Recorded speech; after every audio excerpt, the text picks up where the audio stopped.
So in this unit we will discuss about the wind energy applications for the microgrid. Here in the previous class we have learned some aspects of the microgrid system.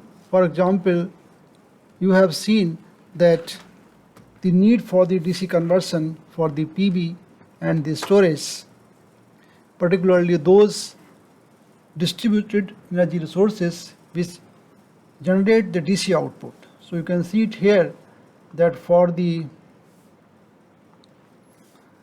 DC type generations such as PV or fuel cell or even the storage, which is combination of the DC batteries and the supercapacitors, the DC to DC converters are very much part of their functioning.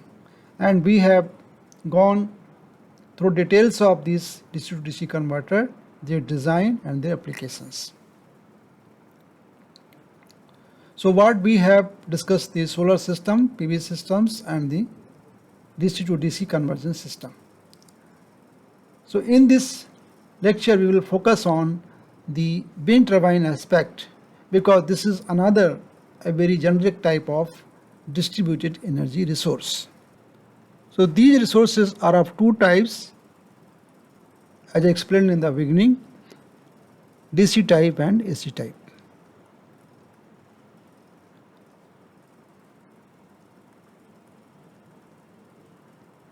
In DC type, we normally have PV systems, fuel cell, DC storage,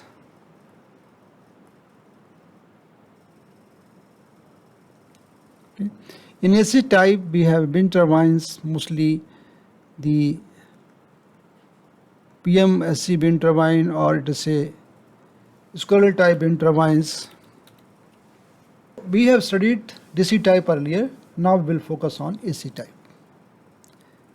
Although you can convert the AC output of wind turbine into DC again and interface through DC bus, that is also possible, but here we will study direct AC to AC interface. In this part I am showing AC to DC interface, this part. So wind turbine output is AC, which again can be converted into DC. Both possibilities are there. But normally at very high level of wind generation, that is in the capacity of hundreds of megawatt plants, this topology is preferred because it is getting directly interface with the AC grid, so the direct control of various parameters of the wind turbine.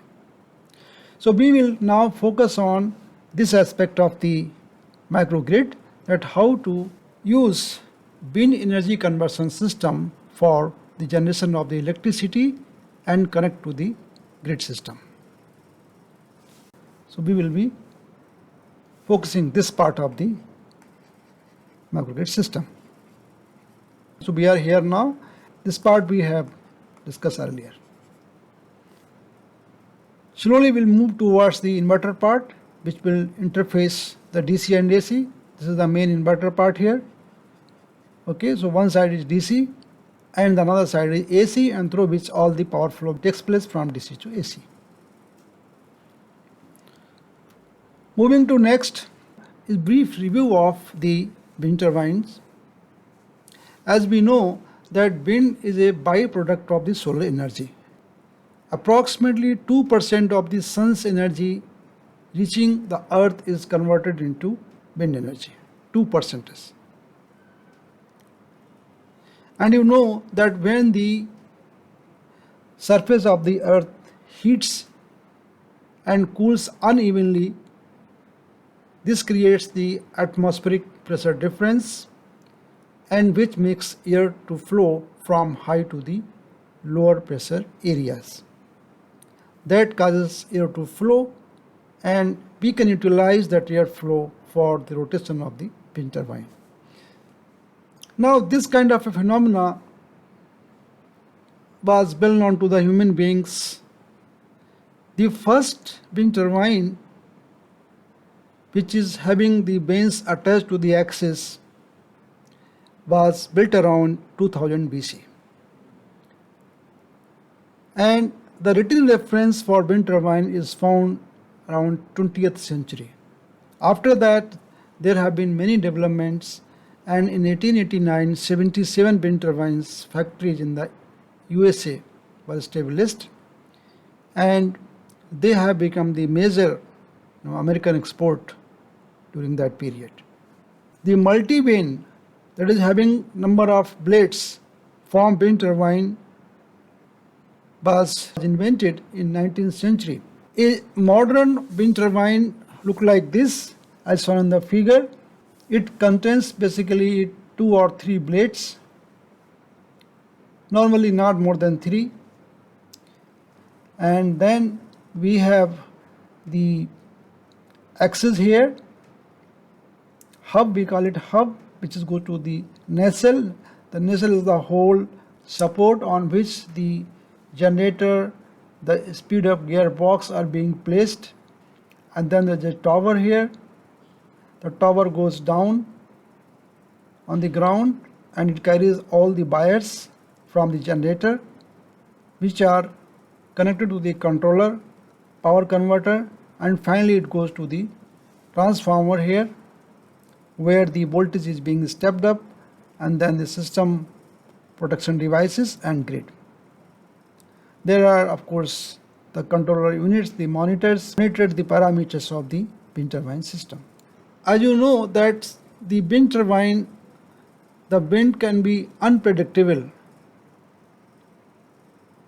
and therefore its usage, its application requires some kind of a energy storage system which can fill out the gap between the heavy gust of wind and between the low flow of the wind. So storage plays that particular role here. Now these wind turbines can broadly classified into 2 categories. Number 1, horizontal axis and vertical axis.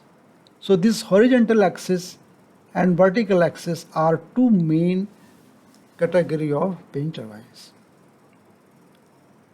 So when I say axis, the axis is the structure which support the blades and the units like generator and the gearbox and all other accessories. So obviously for a horizontal axis machine, the blades are rotating on an axis which is parallel to the ground. Alright, we will just describe by figure. And vertical axis machine has the blades rotating on axis which is perpendicular to the ground. For each type of this wind turbines, there are design procedures for which the overall rotation is maximized. But normally in applications to microgrid, to the grid system, we use horizontal axis type. A very few vertical axis machines have been used commercially. So mostly we are using horizontal type wind turbine system. Now you can see in this diagram what is the meaning of horizontal and vertical. This is the horizontal axis wind turbine. So you can see this is horizontal. What is horizontal here is the axis. This is horizontal from here to here.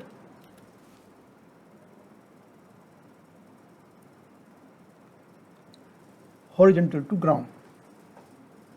So this structure supports the blade, and the structure on which the blades are supported is horizontal to the ground. You can see here. In case of vertical axis wind turbine, this axis is perpendicular to the ground. So you can see here this axis is perpendicular to the ground. This is the ground and this is perpendicular. Here the axis is parallel to the ground. Also one more difference is there. The design of the blades for the horizontal axis wind turbine the lift force is quite high than the drag force.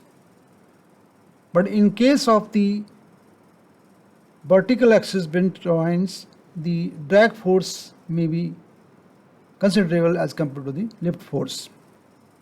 I will discuss about lift force and drag force for the wind turbines later on after a few slides. But they are the broad classifications in terms of the turbine structure. That is the horizontal axis and the vertical axis wind turbine. Now, as I said, that since these are two common structures, in power system applications, mostly we employ the horizontal axis wind turbine. They provide almost 35% of efficiency from input to the output, overall output. Although vertical axis turbines have been for a long time, but they are not as common as the horizontal counterparts. Also, the shaft is vertical in case of the vertical wind turbine, so transmission and the generator can be mounted at the ground level. This is an advantage which allows the easier servicing and a lighter weight.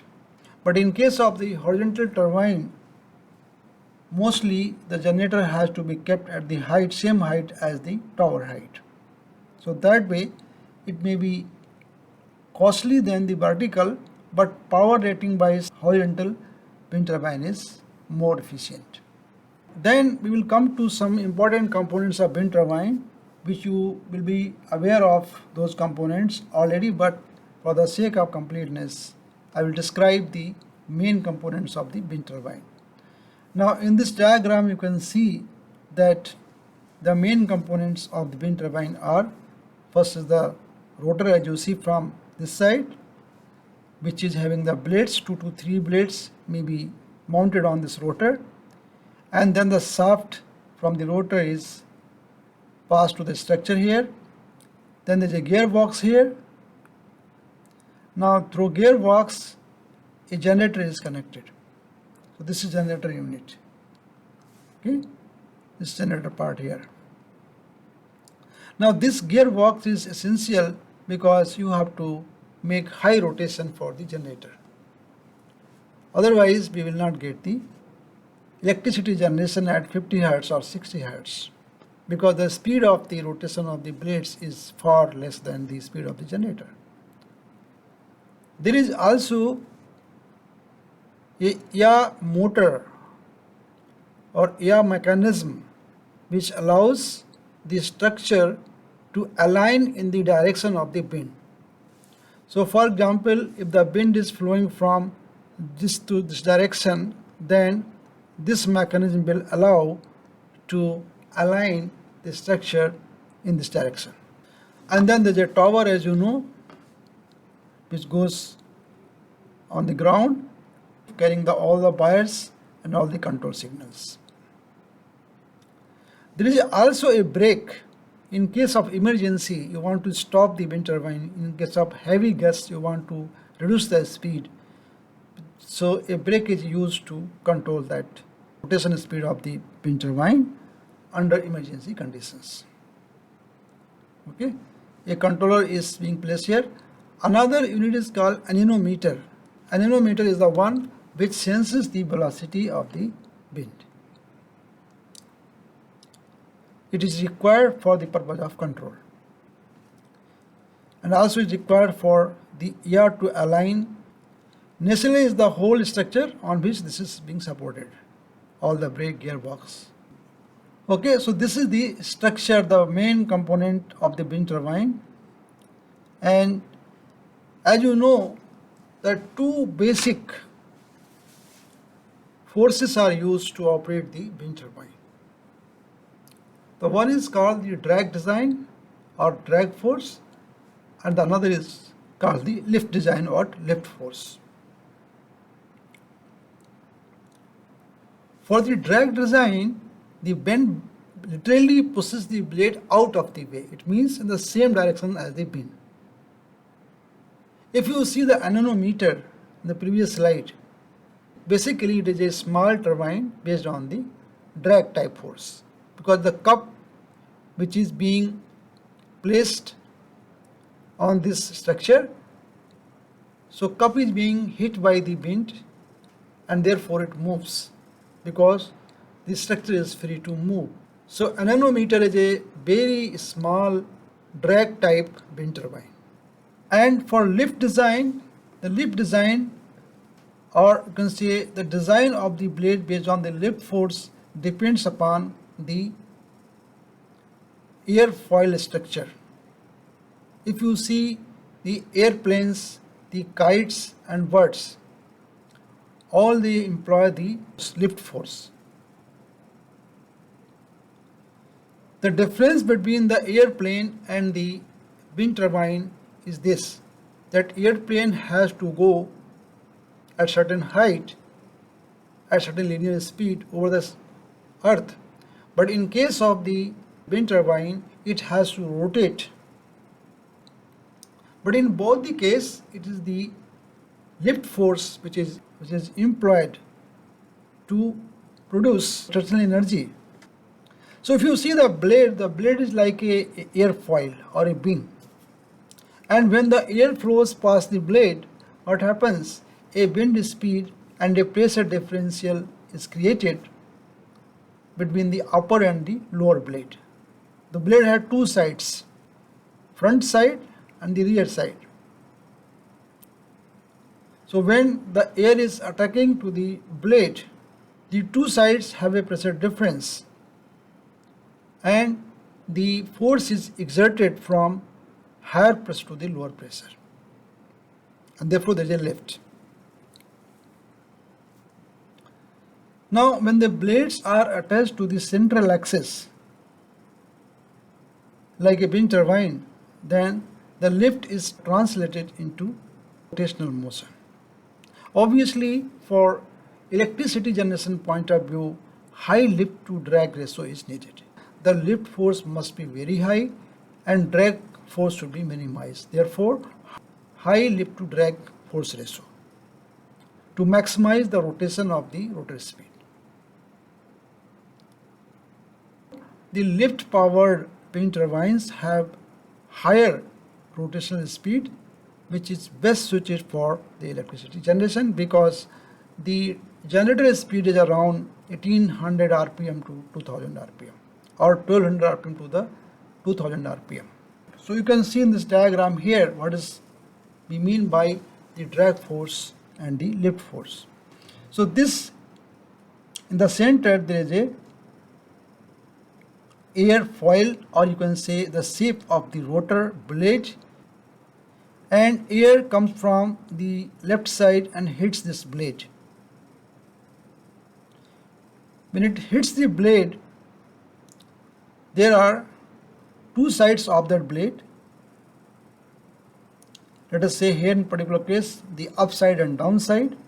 So downside, this is high pressure zone, and upside there is a low pressure zone. How this happens? That depends upon the design of the airfoil or design of the blade or design of the wing of the aeroplane. So because of this pressure difference, there is a lift. Suppose this is a high pressure, this is a low pressure here, then there is a lift from this to this side. And what is drag? The drag has the same direction as the thrust of wind. So if the wind hits like that, then there is a movement in the same direction because of the impact of the wind turbine. It is simply a thrust of the wind that moves the structure. There is a drag. So therefore, in all these applications, the lift is maximized, the drag is minimized, so that there is a maximum rotation. There is one important parameter here that is called tip speed ratio. Okay, this parameter is very important and you have to remember its name. Tip speed ratio. What is tip speed ratio? This is the ratio of rotational speed of the blade to the wind speed. Higher the value of tip speed ratio, larger is this tip speed ratio, faster is the rotation of wind turbine rotor for any given wind speed. When you design the wind turbine, the blade has to be designed in such a way that it gives the maximum tip speed ratio. So now what is the concept? That we have a lift type force or lift type wind turbines which gives the maximum tip speed ratio. This tip speed ratio could be as high as 10. It basically means that the rotational speed of the wind turbine is 10 times to the speed of the wind. And for a drag type turbines, the ratio could be as small as 1. And if you see another important thing, that the number of blades that make up the rotor and the total area that they sweep, these affect the performance of the wind turbine. Obviously, you may be thinking that we can have large number of blades to give more power output. That normally won't happen, because it also creates the turbulence of the airflow. So to avoid the turbulence, and the spacing between the blades should be great enough so that one blade will not encounter the disturbed or the weaker airflow caused by the blade which is passed before it. Large number of blades, having more number of blades, may disturb or may create some turbulence which will not maximize the power transfer from wind to the blade. Therefore, from this point of view, normally 2 to 3 blades are used.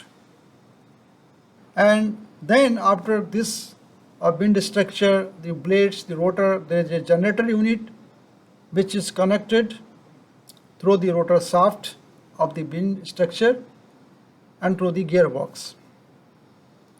Now, as I said, that we may generate either AC or DC type of electricity. Therefore, we may have either DC type of generator or AC type of generator. I explained that the history of AC and DC, but since the popularity of AC generation is all over the world, and therefore for commercial generation of the electricity, mostly the AC type of generators are employed. And nowadays, in very high range of ratings, generators are available, around 5 to even 8 megawatt capacity wind structures along with the generator units are available. For distribution applications, we may have AC type of 240 volt with a constant frequency of 50 hertz, even when the wind speed is fluctuating. So even when the wind speed is changing, we need to maintain the constant voltage and frequency, and this has to be done by additional control units. Between the generator and the rotor, there is a gearbox. As I said, that the speed of the rotor is not good enough to give proper rotational speed to the generator, and therefore we need to have a gearbox which multiplies the speed of the rotor to the generator side speed. Normally, generators are designed to operate at 1200 rpm to 1800 rpm, and the speed for the wind turbine rotor is 40 rpm to 400 rpm. So we need to translate this speed to slightly higher speed so that we can operate the generator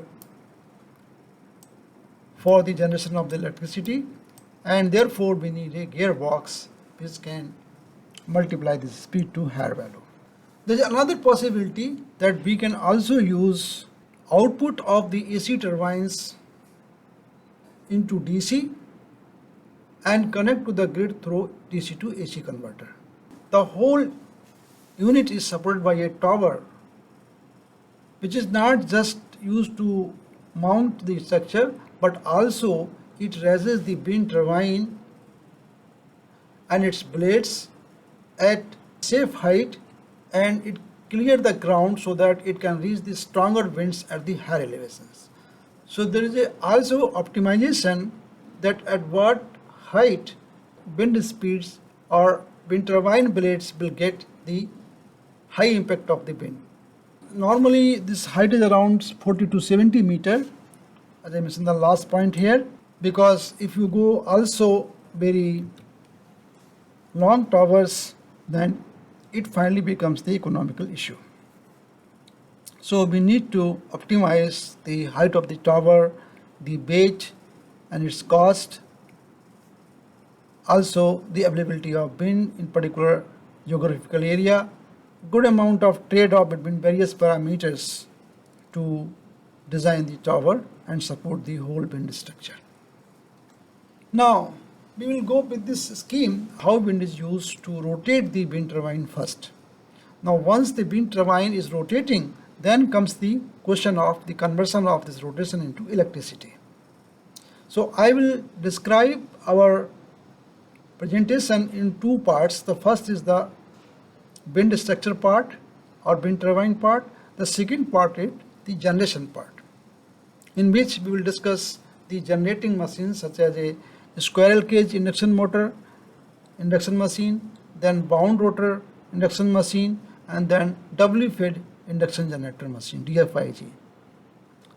These are three main types of machines which are used to generate the electricity using wind turbine system. There is also one more category called PMSG, permanent magnet type synchronous generators. They are used for lower capacities or lower ratings. So now I will briefly describe here that how the wind is being used to generate the power. So we know already that when wind moves because of pressure difference over the earth, it has a power. It's kind of a flow. It's like if water flows, the wind also flows. In case of hydro electricity generations, we use the waterfall as the potential energy to convert into kinetic energy. Now here wind already has kinetic energy because it is moving. Although you cannot see the wind, but it has a mass, it has a volume, it has a speed. You need a special instrument to measure its speed, its flow, its density, its mass. Therefore, the energy associated with the movement of the wind is basically kinetic energy. And we can express the kinetic energy by the simple expression that E equals to half mv square. Correct? So this is the kinetic energy of the wind. Of any system, in fact, with a mass m and with velocity b omega you can say, or bw you can say. B for omega is for wi is for wind and v for velocity. So half mv square is what the kinetic energy of the wind. So what is m here? M is the mass of the wind. The mass of the wind which hits the blade actually. And b is the velocity of the wind, or bw is the velocity of the wind. So therefore this m, which is in kg, can be written in form of the volume into density of the air. As you know, m is equal to q into rho, you can say. The q is the volume of the air that is associated with the blade area of the wind turbine, and rho is the density of the wind. So therefore q is called discharge in meter cubic, and rho is defined as density in kg per cubic meter, and bw is the velocity of the wind in meter per second. So this is the kinetic energy. From energy we can find out the power. So what will be the power? the power will be the rate of change of energy. As you know that P is given by dE by dt.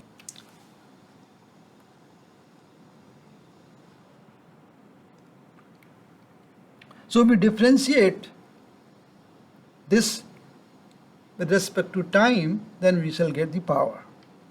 Therefore, the power is given by P equals half d by dt mv square. Now m is replaced by q into rho. This is the q and into rho into v square. Rho can be taken as a constant, which is the density of the air, and therefore we can take this parameter outside. Therefore, P becomes rho by 2. Here we have to differentiate the Q and BW square.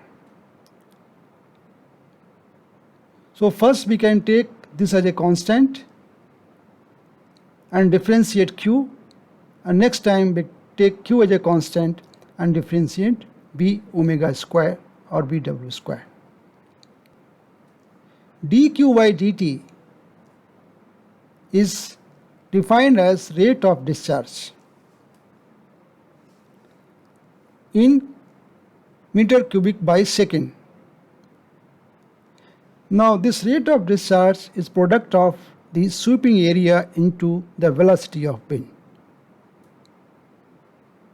The dimension is cubic meter per second.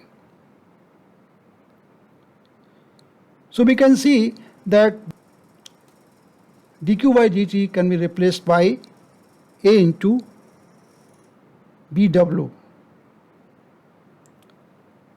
and therefore we can write the first term as BW square into A into BW. This becomes BW power 3, and the second term becomes Q into 2 into BW into d BW by dt. When we differentiate BW square, we will get this term.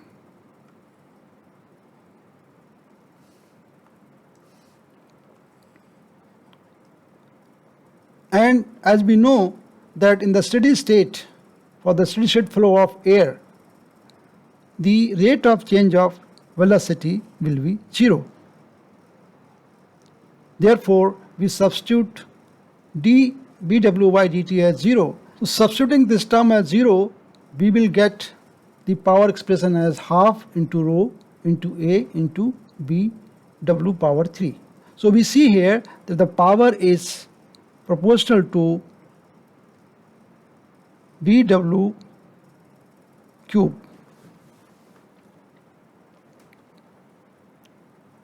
And also this power is maximum under certain conditions. So what is the maximum efficiency of a wind turbine that is possible? In other words, how much power can be transferred from the wind to the mechanical energy? This point we will discuss in the next class.